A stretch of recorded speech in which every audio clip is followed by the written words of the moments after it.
मुगल चित्रकला 16वीं से 18वीं शताब्दी तक भारत में एक महत्वपूर्ण कला आंदोलन था। यह मुख्य रूप से फारसी, भारतीय और यूरोपीय शैलियों का मिश्रण था।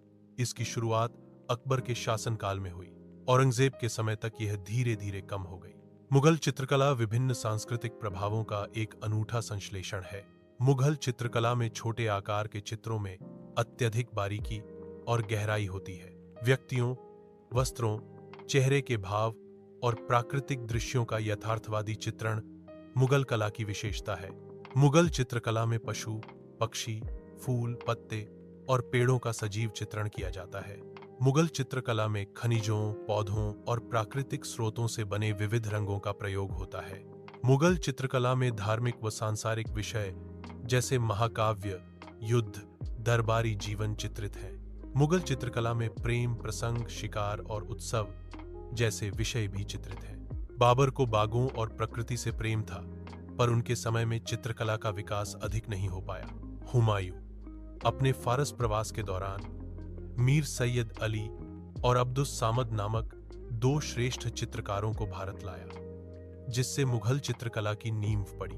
अकबर का शासनकाल मुगल चित्रकला का स्वर्ण युग माना जाता है, क्योंकि उन्होंने तस्वीरखाना चित्रशाला की स्थापना की। औरंगजेब कला के विरोधी थे, जिसके कारण उनके शासनकाल में चित्रकला का विकास रुक गया।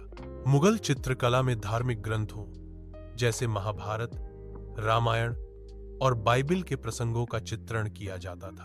दरबारी जीवन, जिसमें दरबार, संगीत, नृत्य और महफिल शामिल हैं, मुगल चित्रकला का एक महत्वपूर्ण विषय था। मुगल चित्रकला में प्रकृति और जीव जंतुओं जैसे पक्षी, हाथी, शेर और फूल पत्ते को भी दर्शाया जाता था। युद्ध और शिकार के दृश्य मुगल चित्रकला के लोकप्रिय विषय थे। मुगल चित्रकला में सम्राटों, राजकुमारों और दरबारियों के पोर्ट्रेट्स भी बनाए जाते थे। मुगल चित्रकला के प्रमुख चित्रकारों में मीर सैयद अली शामिल है।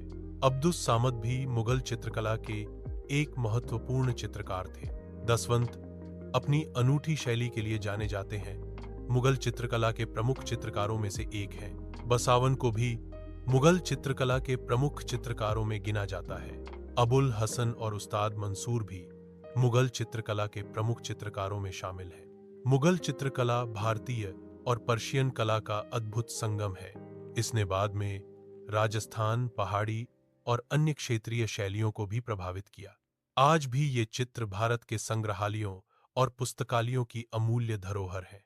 मुगल चित्रकला में भारतीय रंगों की विविधता और पर्शियन डिजाइन की बारीकी